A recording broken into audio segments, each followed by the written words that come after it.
கிறிஸ்துவின் கிறிஸ்தவம், இது வாழ்வின் வழி. Christianity of Christ. This is the way of life. பரிசுத்த ஆண்டவர் இயேசு கிறிஸ்துவின் இனிய நாமத்திலே உங்களை வாழ்த்தி வரவேற்கிறேன். ஞானோபதேசம் வாய்ஸ் டீச்சிங் வழியாக உங்களை சந்திக்கிறதிலே மகிழ்ச்சி. நீதிமொழிகள் 28 அதிகாரம் 9 வசனம். வேதத்தை கேளாதபடி தன் செவியை விலக்குகிறவனுடைய ஜெபமும் அருவருப்பானது. வேதத்தை கேளாதபடி தன் செவியை விலக்குதல். இன்றைய தலைமுறை வேதத்தை கேளாமல் தன் செவியை விலக்குகிறது அதிகபட்சம். இதற்கு முந்தைய தலைமுறை கேட்ட அளவுக்கு கூட இந்த தலைமுறை நாம் வேதத்தை கேட்கிறதிலே பசி இல்லை, தாகம் இல்லை, ஆவல் இல்லை. அது நமக்கு ஒரு சந்தோஷமானதாகவே இல்லை. பெரும்பான்மையானவர்களுக்கு இன்றைய பிள்ளைகளை பார்க்கும் பொழுது அவர்களுக்கு இந்த வேதம் என்பது ஒரு மனமகிழ்ச்சியாக இல்லை. வேதத்தை கேட்பது ஆவல் இல்லாத ஒரு செயல்பாடு. விருப்பமே இல்லாமல் நம்ம சிலதெல்லாம் செய்வோம். பிடிக்காத சாப்பிடுவோம், விருப்பமில்லாத இடத்துக்கு போவோம், விருப்பமில்லாத சில மனிதரோடு இருப்போம். அந்த மாதிரி விருப்பமில்லாத செயல்கள் பட்டியலிலே இந்த வேதம் என்பது, வேத புத்தகம், அதை கேட்பது, பிரசங்கத்தை கேட்பது இன்றைக்கு நிறைய பேர்கிட்ட பார்க்குறோம். நீங்கள் எப்படி வேதத்தை கேட்பதில் உங்களுக்கு ஆவல் இருக்கா? வேதத்தை கேட்பதில் உங்களுக்கான ஒரு தாகம் இருக்கா? இல்லைன்னா உள்ளான மனுஷன் செத்துருவான். கண்டிப்பாக அந்த உள்ளான மனுஷன் தேவனுக்கு பிரியமாக வளரவே முடியாது. காரணம், உள்ளான மனுஷனுக்கான ஆகாரம் இந்த வேத வசனங்கள் தான். சும்மா எப்படியோ காதில் விழுதே, நாங்கள் தான் சர்ச்சுக்கு வரோம்ல, காதில் விழுது அப்படின்னு இருந்தால் அது பிரயோஜனம் கிடையாது. ஏன்னா அது விழாது, அது நிற்காது. அது உள்ளே போய் நிலத்தில் விழுந்து முளைக்கிற மாதிரி இருதயத்தில் விழுந்து முளைக்காது. இன்றைக்கு அதுதான் ரொம்ப பெரிய கவலைக்குரிய விஷயம் கூட. சபையில் வந்து போகிற அநேக கிறிஸ்தவர்கள் வேதத்தை கேட்கும் ஆவல் இல்லாதிருக்கிறார்கள். விளைவு என்ன? இந்த வசனம் சொல்லுது, அவர்களுடைய ஜெபம் தேவனுக்கு அருவருப்பு.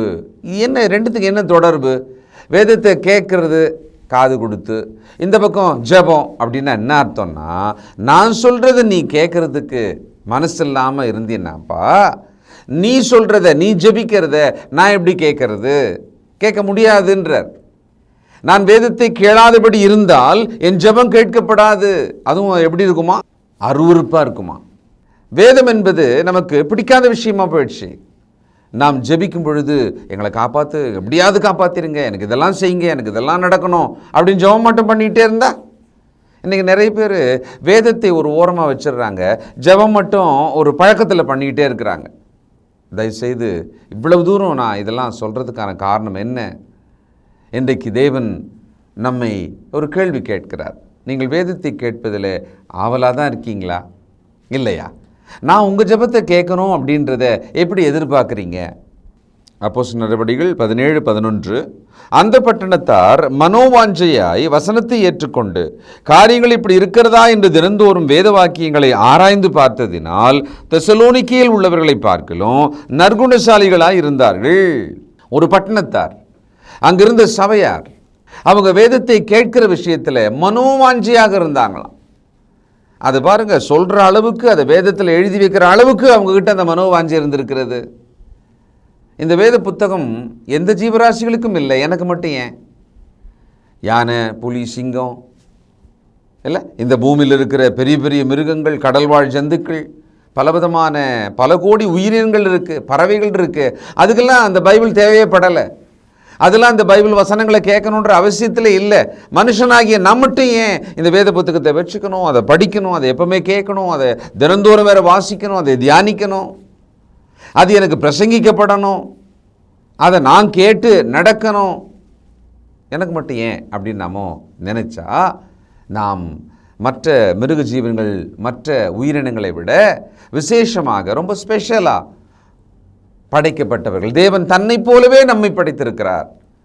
தன் இயல்பு போலவே எனக்கு கொடுத்திருக்கிறார். தன்னுடைய நீடித்த அந்த தன்மை போலவே எனக்கும் அதை கொடுத்திருக்கிறார்.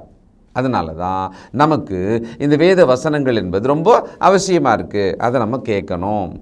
வேத வசனத்தை கேட்கும் ஆவல் குறைந்திருக்குமானால் ரொம்ப மோசமான நிலையில் இருக்குமானால் தயவுசெய்து இன்றைக்கி அதை புதுப்பித்து கொள்ளலாம்.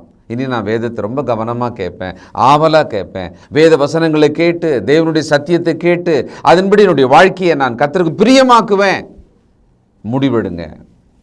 ஒருத்தருக்கு நல்ல குணமே இல்லை, அவங்களுடைய கெட்ட குணங்களில் எந்த மாற்றமும் இல்லை. என்ன பிரச்சனையாக இருக்கும்? அவங்க கிறிஸ்தவங்களாக இருந்தால் அவங்க வேதத்தை விட்டு தூரமாக போயிட்டாங்கன்னு அர்த்தம்.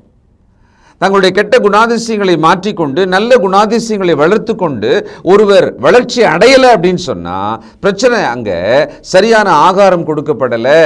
அந்த செடி வளரவே மாட்டேங்குது, 2 இலையோடு நிற்குது, ஒரு துளிர் கூட வரல. அது எங்கேருந்து பூக்கிறது, காய்க்கிறது, பழுக்கிறது? அப்போ என்ன அர்த்தம்னா, அந்த செடி அதுக்கான தண்ணீரை உறிஞ்சலை, அதுக்கான ஆகாரத்தை எடுத்துக்கலை. ஒன்று அது கிடைக்காம இருக்கலாம், கிடைச்சும் அது எடுத்துக்காமல் இருக்கலாம். அப்போ அதுக்கு ஏதோ ஒரு பிரச்சனை இருக்குது, ஏதோ ஒரு வியாதி இருக்குது, வேர் அழுகி இருக்கலாம். இன்றைக்கு உலகத்தால், சாத்தானால், கெட்ட குணங்களால், கெட்ட பழக்க வழக்கங்களால், கெட்ட சிந்தனைகளால் உங்கள் உள்ளான மனுஷனோட வேர் அழுகி இருக்கிறதா? அதனால் நல்ல குணங்களே இல்லை, கெட்ட குணங்கள் நிறைய இருக்குது, நல்ல குணங்கள் இல்லை. தேட வேண்டியதாக இருக்குது ஒருத்தர்கிட்ட நல்ல குணத்தை, நல்ல பழக்க வழக்கங்களை. தயவுசெய்து நம்ம அப்படி இருந்தோம்னா சாத்தானுக்கு மிக பிடித்த நபராக நாம் வளர்ந்து கொண்டிருக்கிறோம்னு அர்த்தம். அப்போஸ்தலர் நடபடிகள் 7ஆம் அதிகாரம் 51 வணங்கா கழுத்துள்ளவர்களே, இருதயத்திலும் செவிகளிலும் விருத்த சேதனம் பெறாதவர்களே, உங்கள் பிதாக்களைப் போல நீங்களும் பரிசுத்த ஆவிக்கு எப்பொழுதும் எதிர்த்து நிற்கிறீர்கள். தீர்க்கதரிசிகளில் யாரை உங்கள் பிதாக்கள் துன்பப்படுத்தாமல் இருந்தார்கள்? நீதிபரருடைய வருகையை முன்னறிவித்தவர்களையும் அவர்கள் கொலை செய்தார்கள். இப்பொழுது நீங்கள் அவருக்கு துரோகிகளும் அவரை கொலை செய்த பாதகருமாய் இருக்கிறீர்கள். தேவ தூதரை கொண்டு நீங்கள் நியாயப்பிரமாணத்தை பெற்றிருந்தும் அதை கை கொள்ளாமற் போனீர்கள். இவைகளை அவர்கள் கேட்டபொழுது மூர்க்கமடைந்து அவனை பார்த்து பல்லை கடித்தார்கள். தேவனுடைய வசனத்தை கேட்கும் மனமே இல்லை, தேவ ஆலோசனை கேட்கும் மனமே இல்லை. ஆயத்தம் செய்து கர்த்தருடைய ஊழியக்காரன் பிரசங்கித்தால் அதை கேட்கிற ஆவல் இல்லை. இன்றைக்கு கிறிஸ்தவ குடும்பங்களில் வளருகிற பிள்ளைகள் இப்படி ஆயிட்டாங்க, இப்படி இருக்காங்க. நீங்கள் எப்படி இருக்கீங்க? வேத வசனம் உங்களுக்கு ஆவலாகவே இல்லையா? எத்தனை வருஷமாக காலையில் எழுந்துறீங்க, பைபிள் படிங்க, வேதத்தை வாசிங்க, சபையில் உட்கார்ந்து வேதத்தை திறந்து கர்த்தருடைய வார்த்தையை எழுதுங்க, பிரசங்கத்தை எழுதுங்க. எத்தனை வருஷமாக இதை சொல்ல வேண்டியதாகவே இருக்கு இல்லையா? அந்த ஆவல் இல்லை. உங்களை சுற்றிலும் யாரையாவது பாருங்கள், அப்படி ஆவலோடு இருக்காங்க. ஆனால் நீங்கள் அந்த ஆவலில் இல்லை, உங்களுக்கு அந்த ஆவல் வரல. வேறு அப்போது எதுலேயும் ஆவல் இருக்குன்னு தானே அர்த்தம். எதில் இருக்குது? உலகம், சாத்தானுக்கு பிடிச்சது, தேவனுக்கு பிரியமில்லாதது, உங்களுக்கு இன்பமானது, உலகத்தை அனுபவிப்பதற்கானது, இதெல்லாம் ஆவலாக இருக்குது. மல்கியா 2ஆம் அதிகாரம் 2ஆம் வசனம், நீங்கள் கேளாமலும் என் நாமத்துக்கு மகிமையை செலுத்தும்படி இதை சிந்தியாமலும் இருந்தால் நான் உங்களுக்குள்ளே சாபத்தை அனுப்பி உங்கள் ஆசீர்வாதங்களையும் சாபமாக்குவேன். ஆம், நீங்கள் அதை சிந்தியாமற் போனதினால் அவைகளை சபித்தேன் என்று சேனைகளின் கர்த்தர் சொல்லுகிறார். கர்த்தருடைய வார்த்தையை கேட்கறதில்ல, அதை சிந்திக்கிறதில்ல, சிந்தனையில் அதை வச்சுக்கிறதில்ல. நீங்கள் உலகம், ஆசை, அதில் இருக்கிற இச்சை, அதில் இருக்கிற அசுத்தங்கள், இவைகளை பார்க்கறது, கேட்கறது, அதை அப்படியே இருதயத்தில் வச்சுக்கிறது, அது மாதிரியே மாறுறது, இதுதானே இன்றைக்கி நடந்துகிட்டு இருக்கு. அழிவை நோக்கி போகிறீர்களா? அழிவை நோக்கி தான் உங்கள் வாழ்க்கை இருக்கிறதா? தேவனுக்கு பிரியமில்லாத செயல்கள் தான் வாழ்க்கையில் அதிகமாக இருக்கிறதா? மனம் திரும்புங்க. ஏன் இந்த வேதவசனம் இருக்குது? வேதவசனத்தை நம்ம படிக்க கேட்க தான் இருக்குது. அதனால் நமக்குள்ள மாற்றங்கள் வரும், தேவனுக்கு பிரியமான மாற்றங்கள் வரும். சொல்கிறாரு, நான் உங்களுக்குள்ளதை சாபத்தை அனுப்புவேன், உங்களுக்கு ஆசீர்வாதம் இருந்தால் அதையும் சாபமாக்கிடுவேன் அப்படின்றார். அது எவ்வளோ தூரத்துக்கு பயங்கரமாக இருக்கும் இல்லையா? கொஞ்சம் நஞ்சம் கூட சாபமாயிட்டா என்ன வருது? 1 கொரிந்தியர் 1ஆம் அதிகாரம் 21, எப்படியெனில் தேவஞானத்துக்கு ஏற்றபடி உலகமானது சுயஞானத்தினாலே தேவனை அறியாதிருக்கையில் பைத்தியமாக தோன்றுகிற பிரசங்கத்தினாலே விசுவாசிக்கிறவர்களை ரட்சிக்க தேவனுக்கு பிரியமாயிற்று. பைத்தியமாக தெரியுதான் பிரசங்கம், வசனங்களை கேட்குறது பைத்தியமாக தெரியுதான். ஏன் பைத்தியகாரத்தனமாக இதையே சொல்லுங்கிறாங்க. வருஷம் வாரம் இதையே கேட்டுனே இருக்க வேண்டியதாகுது. ஒரே ஒரு புக்கை வச்சுக்கிட்டு அதிலிருந்தே பேசிகிட்டு இருக்காங்களே. 50 வருஷமாக ஒருத்தர் பேசுகிறாரு. அப்போது அதை மட்டுமே நம்ம கேட்டுக்கிட்டே இருக்கணுமா என்ன? இன்றைக்கு வாலிப பிள்ளைகள் அதான் நினைக்கிறாங்க. அதனால் என்ன ஆகுறாங்கன்னா ரொம்ப சீக்கிரம் கெட்டு போகிறாங்க. அவர்கள் சஞ்சலத்தால் துன்பத்தால் தங்களை சிக்க வைக்கிறாங்க, அதுக்குள்ளே போய் சிக்கிறாங்க. அவங்க தேவனுக்கு பிரியமான அந்த பாதையில் வருவதும் இல்லை, அவர்கள் சமாதான வழியில் வருவதும் இல்லை, வெறுமனே உலகத்தின் சந்தோஷங்களை தேடி போகிறாங்க. நீங்கள் எப்படி? தேவனுக்கு பயப்படுற பயம் இருக்கா? தேவ வசனத்தின் மேலே ஆவல் இருக்கா? 2 தீமோத்தேயு 3:16-17 வேத வாக்கியங்கள் எல்லாம் தேவாவியினால் அருளப்பட்டிருக்கிறது. தேவனுடைய மனுஷன் தேறினவனாகவும் எந்த நற்கிரியும் செய்ய தகுதியுள்ளவனாகவும் இருக்கும்படியாக அவைகள் உபதேசத்துக்கும் கடிந்து கொள்ளுதலுக்கும் சீர்திருத்தலுக்கும் நீதியை படிப்பிக்குதலுக்கும் பிரயோஜனமுள்ளவைகளாயிருக்கிறது. வேத வாக்கியங்கள் தேவ ஆவியினால் அருளப்பட்டிருக்கிறது. அது நம்ம கையில் ஒரு புத்தகமாக இருக்குது. அது எவ்வளோ பெரிய பாக்கியம்! இந்த வேத புத்தகம் எனக்காக இருக்கிறது. நான் தேவனைப் போலவே இருக்க, தேவனைப் போலவே நடந்து கொள்ள, தேவனைப் போலவே நித்திய காலம் வாழ, தேவனோட ஒரு நாள் போய் வாழ இந்த புத்தகம் எனக்கு இருக்கிறது. மற்ற எந்த ஜீவராசிகளுக்கும் வேத புத்தகம் இல்லை. அந்த ஜீவராசிகளுக்குள்ளவே ஒரு வசனம் இருக்கிறது, ஒரு பிரமாணம் இருக்கிறது, அதன்படி இது நடக்கும். அதுக்கு சுதந்திரம் இல்லை, சுயாதீனம் இல்லை. நமக்கு தேவன் சுதந்திரத்தை, சுயாதீனத்தை, ஆக்கும் சக்தியை, வல்லமையை கொடுத்திருக்கிறார். அதனால எனக்கு இந்த வேத வசனத்தின் ஆலோசனைகள் தேவைப்படுது. தேவன் எனக்கு இப்படி நடங்க, இப்படி நல்லா இருக்கும், இப்படி ஆசீர்வாதமாக இருக்கும் அப்படின்ற ஆலோசனைகளை எனக்கு கொடுத்திருக்கிறார். வேதத்தை கேளாதபடி செவி விலக்கினால் உங்கள் ஜெபம் கேட்கப்படாது. ஆபத்தில் கூப்பிடுவீங்க, ஆபத்து காலத்தில் தேவனை நோக்கி கூப்பிடுவீங்க. ஆனால் அதுக்கு முன்னால் தேவனுடைய வசனத்தை கேட்காதபடிக்கு நீங்கள் தூரமாக போயிடுவீங்க. தேவன் சொல்லுவார், எனக்கு அது அருவருப்பாக இருக்குது. ஆபத்து காலத்தில் நீங்கள் கூப்பிட்டீங்கன்னா நான் ஆகடியும் பண்ணுவேன், நான் பரியாசம் பண்ணுவேன் அப்படின்றார். ஏன்னா வேத வசனத்தை கேட்குற ஆவலே இல்லைல்ல. உலகத்தின் அசுத்தங்களை கேட்க ஆவல் இருக்கிறது, உலகத்தின் பரியாசங்களை கேட்க ஆவல் இருக்கிறது, மாயையான திரைப்பட பிம்பங்களையும் காட்சிகளையும் பார்க்க ஆவலாக இருக்கிறது. வேதத்தின் மேலே ஆவல் இல்லை. இந்த வேத வசனம் எதுக்கு பிரயோஜனமாக இருக்கிறது? என்னை தகுதியுள்ளவனாக்க, சீர்திருத்த, எனக்குள்ளே சகலவிதமான ஞானத்தை கொடுக்க. அப்போ வேதத்தை கேளாதபடி வேற பக்கம் போயிட்டேன்னு சொன்னால் எனக்கு சீர்திருத்தல் நடக்காது, நான் தேறினவன் ஆக முடியாது, எனக்குள்ளே இன்னும் தவறு பாவங்கள் சேர்ந்து கொண்டே இருக்கும், பரிசுத்தம் நடக்காது எனக்குள்ளே. இன்றைக்கி அப்படி தான் நிறைய பேருடைய நிலைமை இருக்கிறது. யாத்திராகமம் 16:8 பின்னும் மோசே, சாயங்காலத்தில் நீங்கள் புசிக்கிறதற்கு கர்த்தர் உங்களுக்கு இறைச்சியையும் விடியற் காலத்தில் நீங்கள் திருப்தி அடைக்கிறதற்கு அப்பத்தையும் கொடுக்கையில் இது விளங்கும். கர்த்தருக்கு விரோதமாக நீங்கள் முறுமுறுத்து உங்கள் முறுமுறுப்புகளை அவர் கேட்டார். நாங்கள் எம்மாத்திரம் உங்கள் முறுமுறுப்புகள் எங்களுக்கு அல்ல, கர்த்தருக்கே விரோதமாயிருக்கிறது என்றான். கர்த்தருடைய வார்த்தையை கேட்டு நடக்கிற இருதயம் இல்லாதவங்க எல்லாத்துக்கும் முறுமுறுத்துட்டே இருப்பாங்க, திருப்தி இல்லாமல் இருப்பாங்க. இது என்ன, அது என்ன, இவ்வளோதானா அப்படின்னே இருப்பாங்க. நீங்கள் என்ன சொல்கிறீங்க பாருங்களேன். உங்கள் வாழ்க்கையில் உங்ககிட்ட இருக்கிற நன்மைகளுக்கான திருப்தி இருக்கா? இல்லைன்னா நீங்கள் கர்த்தருடைய வார்த்தையை மதித்து நடக்கலை, அதை கேட்டு நடக்கலைன்னு அர்த்தம். அதான் சிம்டம்.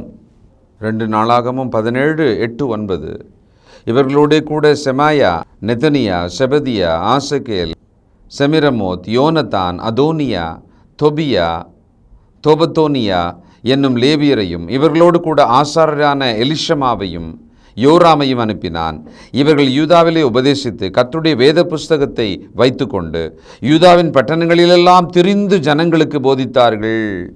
எங்கும் திரிந்து ஜனங்களுக்கு போதித்தார்கள். ஜனங்க அதை கேட்கணுன்றதுக்காக. அதனால தான் நமக்காக ஒரு மனிதன் கர்த்தருடைய வார்த்தையை ஆயத்தம் பண்ணி பிரசங்கித்து கொண்டு வேத வகுப்பு நடத்தி கொண்டிருக்கும் பொழுது அதை கேட்கும் ஆவல் இல்லைன்னு சொன்னால் தேவன் நம்மளை தண்டிப்பாரா இல்லையா?